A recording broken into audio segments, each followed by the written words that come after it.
헬스조선 상례 서비스 3일의 약속.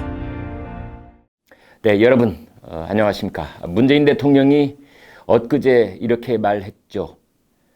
전시 재정을 편성한다는 각오로 재정 역량을 총동원해야 한다. 자, 여기서 전시 재정이란 무슨 뜻일까요? 적국과 전쟁이 벌어졌을 때 일단 전쟁에서 승리하기 위해 정부가 거의 무한대로 돈을 끌어다 쓰는 상황을 말합니다. 다른 말로 하면 군자금이나 전비를 최대로 지출한다는 뜻이죠. 이것은 상한선을 두지 않고 천문학적 규모의 적자 국채를 발행해서 사상 초유의 빚더미 위에 올라앉을 수도 있는 상황을 말합니다. 물론 개인과 민간 기업이 갖고 있는 사유 재산을 징발할 수도 있습니다. 대통령에게는 비상 권한이 있는데요. 긴급 명령권과 긴급 재정경제 명령권이 그것입니다. 대통령의 입에서 전시 재정이란 말이 나왔을 때 그것은 이 무시무시한 말이라는 것을 알아차려야 합니다.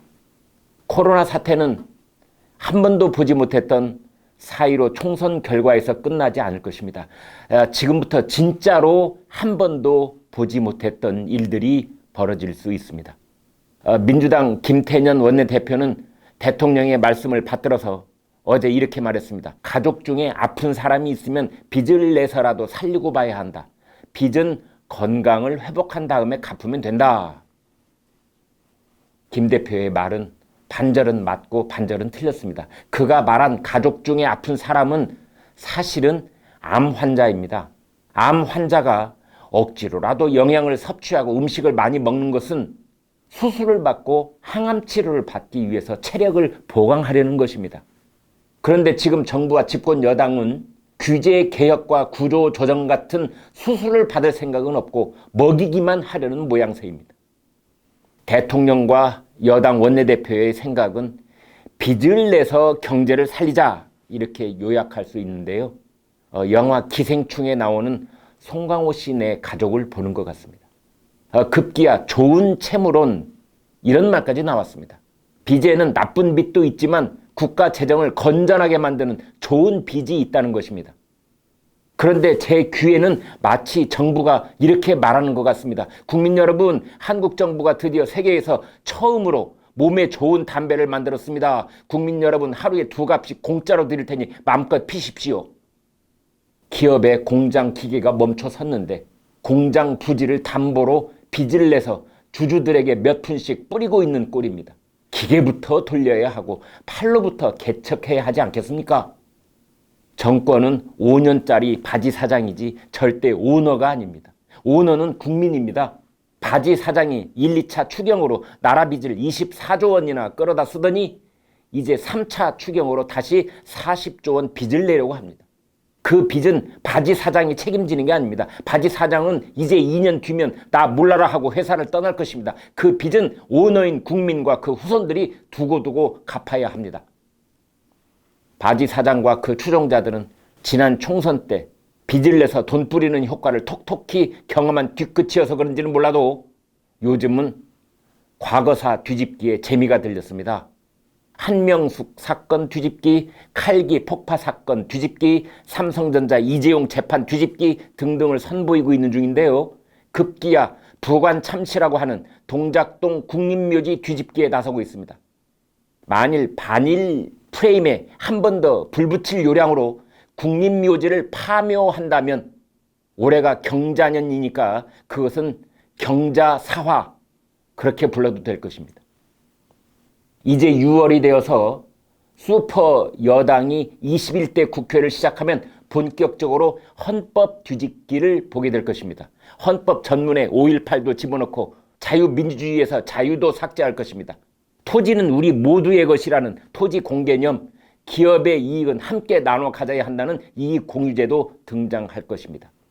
7월이면 공수처가 출범하면서 검찰 뒤집기, 윤석열 뒤집기가 시작될 것입니다. 이제까지 한 번도 경험하지 못했던 뒤집기 쇼가 우리를 기다리고 있습니다. 동료 기자들이나 지인들을 만나면 요즘 이런 말씀들을 합니다. 이제 나라 걱정 그만하자. 비록 반어법이긴 하지만 해서는 안 될 말인데 우리도 모르게 내뱉고 맙니다.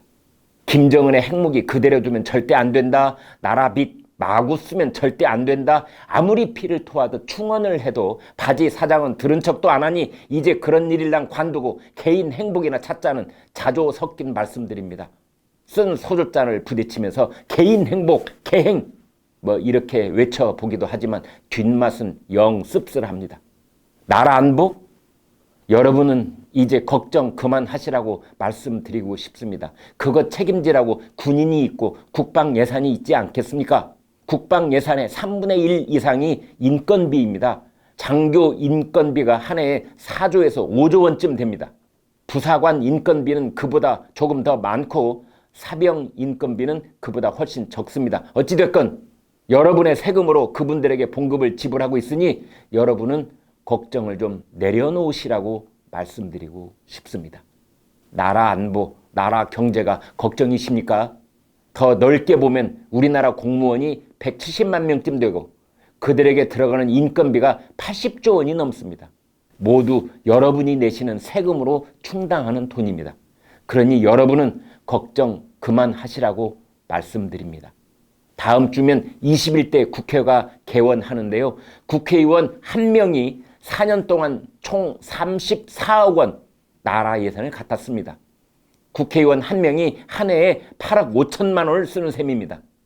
모두 여러분이 땀 흘려 일하고 내신 세금으로 주는 돈입니다. 그러니 나라 안보, 나라 경제 그들에게 맡겨놓으시고 여러분은 잠시 편안하게 개인 행복을 찾으시라고 말씀드리고 싶습니다. 그렇다고 나라 걱정을 안 하실 여러분은 아니지만요.